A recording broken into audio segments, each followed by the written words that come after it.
I have won 1,000 chess games with this simple yet aggressive opening. It starts with the move d4 and you want to checkmate your opponent from the very first moves. In this game, I'm gonna show you exactly how it works, how you can use it in your own games to crush everyone under 2,000 elo.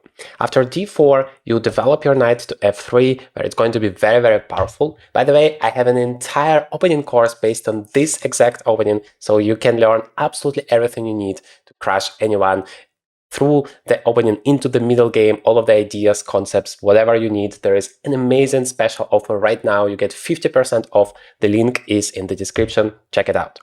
So they play knight f6, e6. Doesn't really matter as long as they don't play g6. That is one exception. Otherwise, we always do the same. We play here the move e3, and we want to develop this bishop. At some point, like they are doing here, they are playing d5. We are playing here against Stockfish level 6, that is roughly 1900 elo, and this is a perfect situation to illustrate how your opponent is gonna play. You place your bishop on d3 and you're immediately ready to play for the checkmate. Imagine this king is gonna castle, it's going to be on g8, where the bishop is gonna keep an eye on it and eventually deliver a checkmate. Here is exactly how it works. We also need another bishop to make it all possible. On c1, it's extremely passive. So we played the move b3. That also stops the c4 ideas that black might have. And we develop the second bishop to b2, where it's going to control the entire diagonal. Either we are going to take on c5 and then it's going to be opened on, or we are going to play knight e5. Most likely, that is our main plan, main point. And that bishop supports the knight, cements the entire position.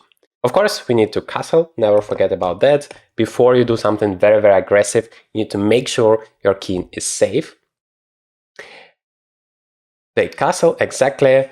If they castle long side, never ever be afraid of it. It's just so bad because they already fight for the center over here. If they put the king there, it's so easy to attack it. Then you're gonna play c4, take on c5, on d5, just open up everything on this part of the board and destroy their king. But normally they always castle king side. And then one thing to remember, you always want to stop this move knight to b4. This bishop is the main one to deliver a checkmate. So we never want to lose it.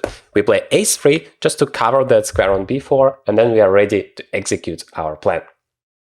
Let's see what the opponent does. Okay, they normally try to invent some kind of counterplay on the queen side. For us, it doesn't really matter. We go on for our plan. We try to deliver a checkmate. The first step is always to place this knight on e5. I think we can do it immediately here. There is absolutely nothing stopping us. If they ever take, we are happy to take it back and continue the attack like that. The knight would be hanging, so never be afraid of that.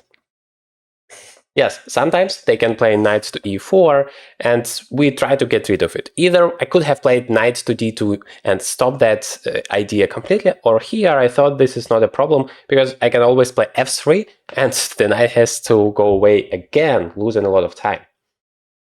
I can do it immediately. Yeah, probably I just do it immediately. And see what was the entire idea behind the move. Yeah, just to go back. This is not really great. You never want to lose time in your chess game, but our opponent is doing that. And we continue the plan. We play knight to d2. The knight is really good here, controlling this key square e4, so that now we can play the move f4. Normally, whenever we play knight e5, we always want to support it with f4, so that we can continue our attack. All right, they play a4, again trying to create some counterplay over here. However, this is absolutely not scary. The main reason is our king is on the other side of the board. So we are attacking our opponent's king. We want to checkmate him, whereas all he's doing, yeah, maybe attack some pawn. In the best case scenario, creates a weakness. Who cares? We are going to checkmate him. All right, so I think we can just ignore this altogether and continue our plan with f4. Now that our knight is on d2, of course, knight to e4 from black is not possible. They take our pawn. Very nice how the captures works with this chestnut move board. I feel like in a Harry Potter movie. Really enjoyed this board, by the way. No! I didn't play c3. This is something you have to be careful with, because it thinks I have played c3, because you need not to slide the pieces, but rather rather take it. I think I need to take the move back. Thank God against chessbots I can do that. So I take the pawn first, I put it here, and this time it works. Yeah, obviously c3 I would have never played. That blocks the bishop, allows that move c4, attacking my bishop. Queen to b6. Yeah, so I like what my opponent is trying to do. He's creating threats. That's what you always should do in a chess game. The question is, how do I deal with those threats? The d4 pawn is not something you really want to lose. This is quite an important one. I can just take on c6. I think this is the simplest. Or maybe I can wait with it and do it after he takes on d4. Because then I'm going to take the knight, he takes it back, and then I take on d4. And meanwhile, I can continue my plan. So how we want to deliver a checkmate? Well, we play rook to f3, rook to h3, placing our rook along the h-file, then maybe even queen h5 once we get rid of this knight on f6. To do that, we can play g4, g5, attacking that, or just bishop takes h7, sacrificing the bishop, the knight takes, queen h5, and just creating those checkmate threats. So let me calculate a few variations. Rook f3, he takes on d4. I play knight takes c6, getting rid of that attacker. Or maybe I can even ignore all of that. What do you think? Maybe I'm just playing for the checkmate and don't really care. Like rook f3, he takes on d4, I play rook h3 anyway, and if he takes on h3, I play bishop h7, check, knight x, then queen h5, and I don't see how you can stop the checkmate. Let me try that. I'm gonna play rook f3, because this is the perfect illustration of how you use this opening to deliver a checkmate. Okay, he plays c4 instead. Well, that helps him in terms of not opening up my bishop on b2, but on the other hand, you don't really have enough counterplay over here, which is also good for me. Yeah, the drawback is that this is a double attack and I cannot take it because my bishop on b2 is hanging. I mean, I can sacrifice it and say, I don't care, I'm gonna give it checkmate, but that would be too much. I think it's too early for such a sacrifice. Instead, maybe just bishop to b1. Because if I go to c2, then takes would be with the tempo, which I don't really like, that I need to remove my pieces from the attack. So I'm going to play bishop b1. Yes, the drawback is that this rook is kind of trapped for now, but I don't really care. I want to play for the checkmate. Yes, he takes, rook h3. At this point, bishop takes h7 is already a threat. Let's see how our opponent deals with it. Yes, okay, he plays h5. You have to do something. I was expecting the move h6, but then you have this plan g4, g5, using h6 pawn as a hook, opening up the h-file and delivering the checkmate. Okay, what do we do here? I think we can just take on h5, sacrificing our rook. The alternative is to play g4 anyway. I think both moves are extremely promising. So rook h5, we are threatening, and maybe it's not that clear what we are threatening. For that reason, I like g4 more, because we are threatening to play g5, and that would be game over. Let's go for g4. If they take with the pawn, obviously we can take it back with the knight, removing this very important defender from our opponent, and then the checkmate is unstoppable. Okay, they play g6. Still trying to somehow support this defense and stop the attack, but I don't think it can work for you. I can just take, or I can play g5. Let's see which one is better. g5 I like because it just is a move with the tempo. He has to go away with the knight, or at least play knight e4, trying to block this diagonal. But we can even take everything, sacrifice the rook on h5, and deliver the checkmate. Or probably even simpler, just to take on h5, and this time we definitely are sacrificing the rook. Yeah, let's just do it, because we are gonna destroy whatever moves here along the h-file. Oops, that's the wrong place for the pawn. Knight takes e5. All right. Yeah, he removes our attacker. By the way, how do we take it back? Normally we do take with the f-pawn. If our rook is still here, we open up the f-rook, and also not to open up the center. When you attack on the side, you don't want the center to be opened up. So I think that is what we are going to do. We are going to take with the f-pawn, not to open up this queen, not to allow it to be super active. Knight takes h5, that's what he explained. And definitely we are not going to leave it alone. Of course, we are going to sacrifice it to finally get to the king. He understands how dangerous that is. Yeah, that is just a checkmate if you take it. So he plays king to g7 to at least survive for a little bit longer. But that means our attack succeeded. I mean, you don't need to literally checkmate every single time, every single game to call it a success. If you win a knight in the process, of course, the position is completely win and you have achieved your goal. However, I can still continue the attack because I still have a lot of resources. For example, if I can bring my rook back and somehow get to h6 with my queen, that would be a checkmate. Yeah, I think for now, let's just put the rook back to safety so that we don't risk.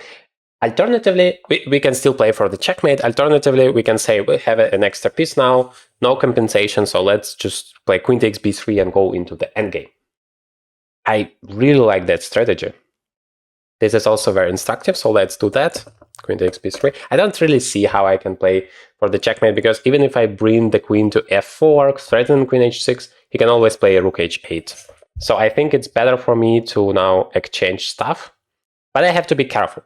It all is not going to help you if you're going to spoil your position afterwards. So I want to show you from start to finish how you use your advantage to win the game. It's never too late to lose it. So, for example, if I play bishop to d3 here, seems like a very active move, then he takes my queen and plays rook to d6, attacking all of my pieces, and I'm going to likely lose that piece again. Cannot allow that. But I think I can just take. So when you have some pieces advantage, some material advantage. Oh, no. I didn't play queen before. What you are doing? Yeah, so remember, if you are playing such a board, you need to actually take the pieces and bring it to the right square instead of sliding it, because it recognizes the first square you're going to, and then you lose your queen. Thank God I can put it all back. So I take the queen. I have to get used to it. Rook takes.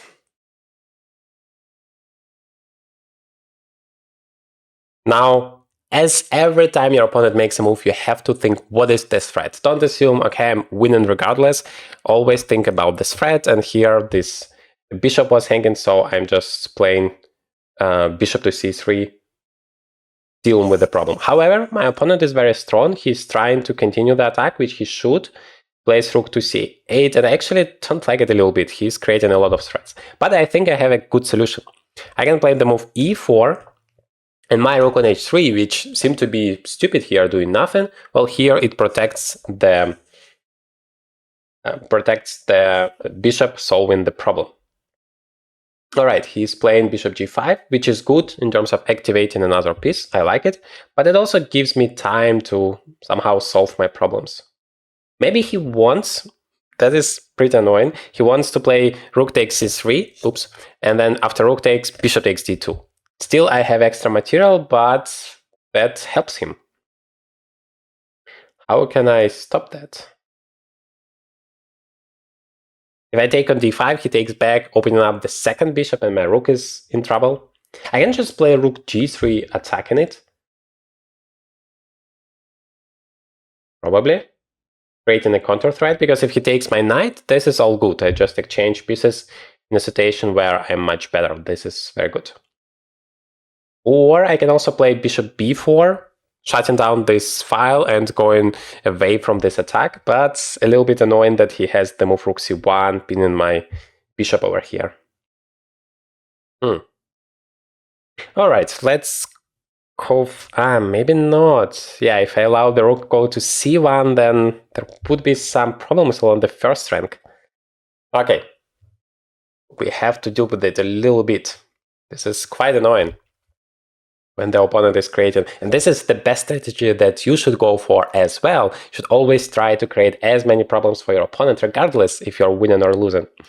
This is the #1 strategy to beat as many guys as possible. How on earth these pieces move by themselves? It's all possible thanks to Chestnut Move, the brand new board from the sponsor of today's video, Chestnut. You can use it to play against chessboards, real human opponents, both on Chess and chess.com, to just shock all of your friends with the power of it. It's truly amazing, and you get a huge discount thanks to the Journey to Grandmaster promo code. It will be in the description. The promo code works both on this board and every product that Chestnut has. They have so many different boards depending on your preferences and your budget. Every time, use the promo code to get this amazing discount. Now, back to video. Maybe I should allow that after all. Just go for that position with the next exchange. But I'm going to be very, very solid, and that's what matters the most.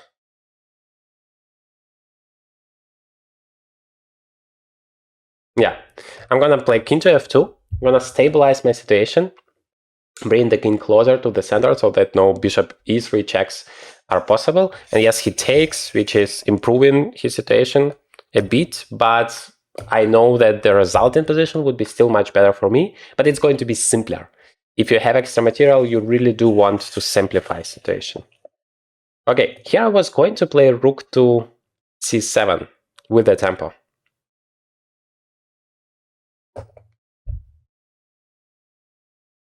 So that I have time to develop my stuff. All right. Bishop d3 was my next move, but yeah, he's defending that. Maybe let's just take it. Because if he takes back with the bishop, then at least my rook is free to go back if that's needed. What?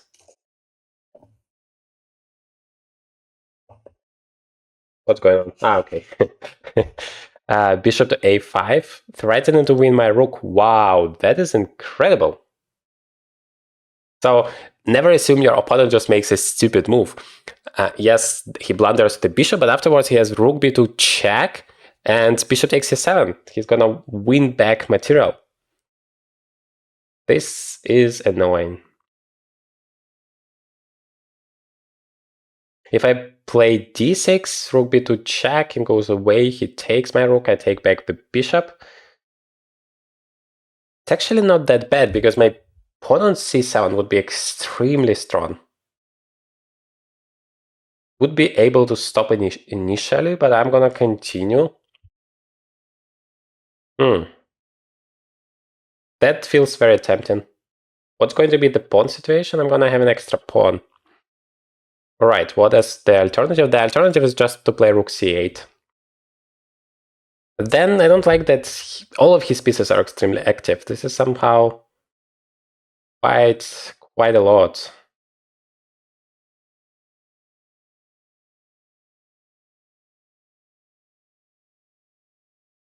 Yeah, d6 is very tempting.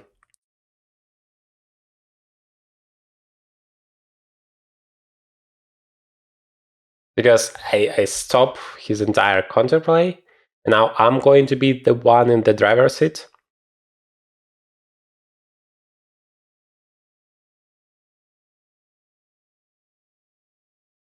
The question is, though, whether it's enough to win the game.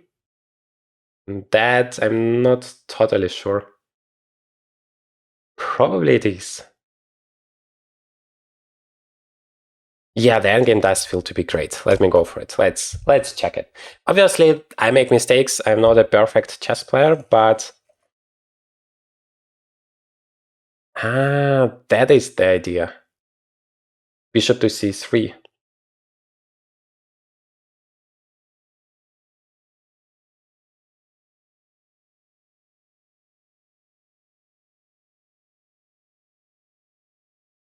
Oh my god.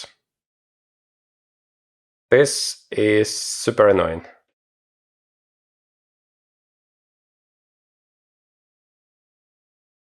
Somehow everything is hanging.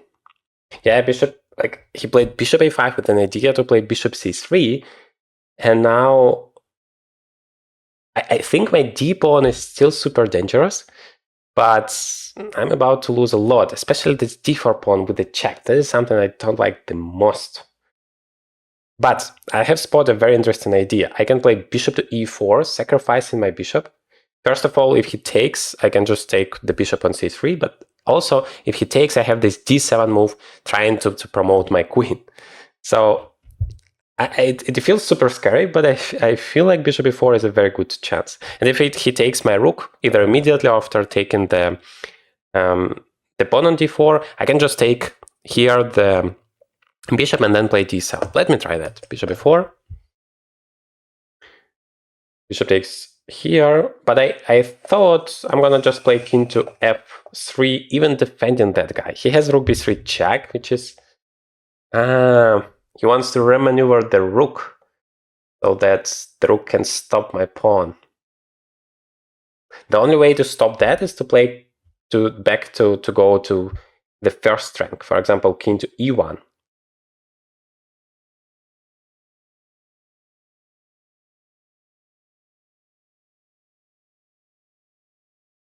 Or maybe king to e2 is also interesting. No. King e2 I cannot play because bishop b5 check. Well, I do have bishop d3, but that's not good enough. Yeah, I feel like my best chance is to play king to e1. So that this bishop cannot give me any checks. Yeah, but he plays bishop c3. I was expecting that. With an idea that now if I go to d1, or any light squares for that matter, he's gonna give me a check with that bishop, and then I cannot play bishop c6 and d7, which was my main idea. Which means I basically have to go back to f2. And now he can go back to d4 and we repeat the position. Okay, he takes instead. But now I can take there. How are you gonna stop my pawn? Maybe you play bishop takes e5. No, you don't.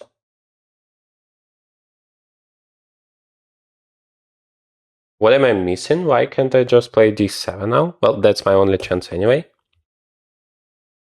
Rook b2 check, okay, but now you're blocking your own bishop. That's what I was hoping for. I just need to get rid of the checks and stop the rook from going to the d file, because then it's gonna just stop my pawn. I don't want that to happen. So I have to go either to e3 or to e1, trying to understand whether there is a difference. I really like to go to e1, because then the only move he has is to play rook b1 check. Then I go to d2, or maybe even e2 actually. Yeah, I like it. I go to e2 so that rook to b8, so that the bishop cannot create any checks. But he plays rook b8, but now I play rook c8. How do you stop? Because this pawn on e5, you cannot stop the pawn from promoting. Okay, you have a check. That's how you want to stop it. But okay, my rook is already on c8, so at least I'm gonna be always able to play d8. I think king to d1 is the best. So that after rook to b1, I have king c2. The bishop can never give me checks, but he plays that. Wow. Yeah, he's super creative. Maybe I should have played differently, but no, that wouldn't help. So now the point is, if I play d8, he's gonna play rook d5 check and win the queen back, but I'm still gonna have the rook against the bishop and this passer. I think that's winning. King c2 is the alternative, but I like it less because I'm basically just losing a tempo. So I'm gonna promote the queen instead. Let's see, rook d5, because now I'm the one having the initiative. Whoa, what's going on? Yeah, so when you capture something, you put it somewhere and the board doesn't like where you put it. Something crazy is gonna happen. Okay, so I'm gonna take it. Now you cannot take with that pawn because the bishop is hanging, so you have to take with this one, which leaves the c6 pawn very vulnerable and weak. I can just take it, or I can defend that pawn. Not sure which one is better, but anyway, the most important thing is this pawn. Everything else doesn't really matter because I just want to push it forward regardless and destroy my opponent. For that reason, I'm gonna just take the pawn. That's gonna attack the bishop so that it has to go away from this square control on the a5 square, so my pawn can go for it. Now I do have a choice. I can just push the pawn regardless, or I can play h3 first, and I do like that a little bit more. I spent one tempo for it, but that's gonna stop, like he doesn't have two connected passers. He has one passer here, one there, and it's simple for my king to defend it. Now finally it's time to push the pawn. Yeah, he brings his king, which he should, but I cut it, so I don't see how I'm gonna help him too much. Maybe I'm wrong about that. King is indeed pretty active. Where do I put my rook? Probably I go to, no, if I go to b6, he has king to c7. That is annoying.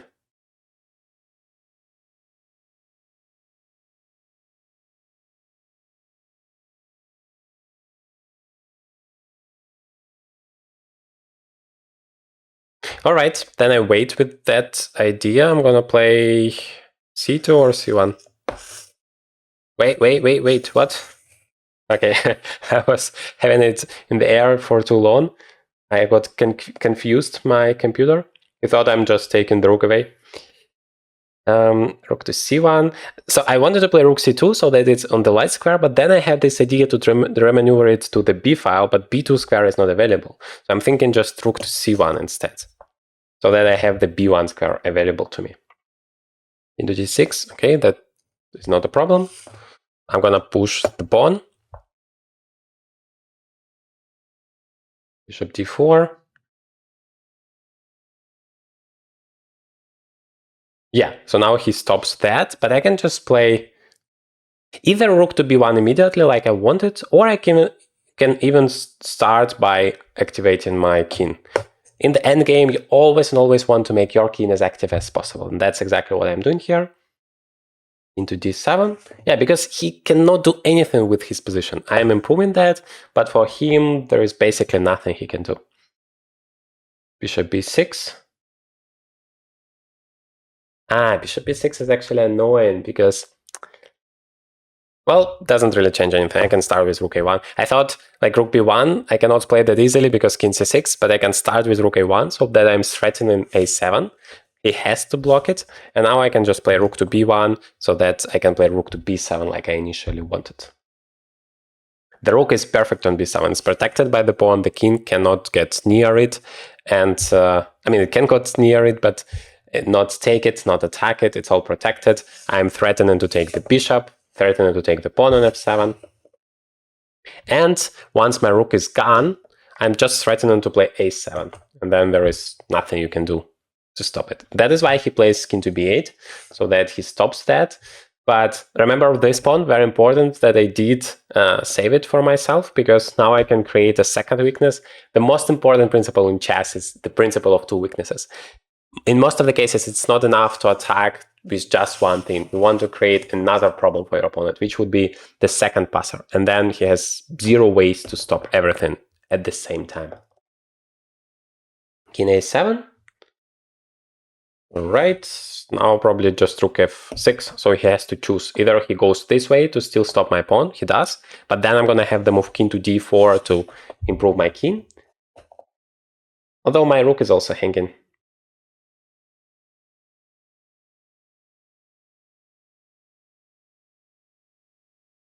Let's play rook f4. I think this is the simplest.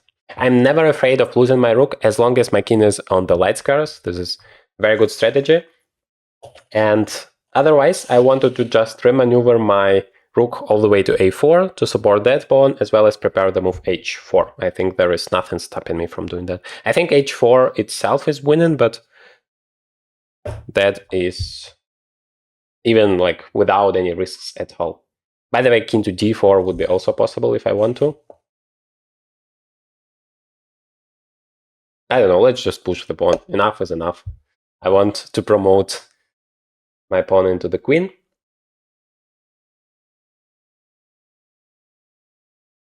Yeah, at least he gets the e5 square. I agree. Maybe king d4, king d5 was better. That doesn't matter. Okay, here I can finally play king d4.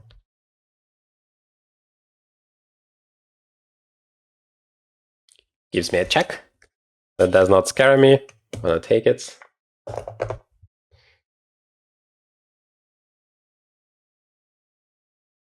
All right. I think the simplest is just to protect the pawn with my king, so that I can free my rook, and basically that would be almost a checkmate. But at least, I mean, the rook is free to go. This is very good. Even rook e4 was possible. Anyway, now I'm going for it and promote the queen. I control the squares from the bishop. Okay, he sacrifices it. But now I can take it. Time to resign! You know, the computer never resigns, but the checkmate is coming. King to b6. I don't even need the queen anymore. Now I can make a move. Alright, so I hope this was instructive, and in this playlist you can learn more about this magic opening and how you can crush everyone using that. Don't forget about the special offer. You get a full month of live coaching with me included. It's completely for free in the course. So check the link in the description. Don't miss this unique opportunity.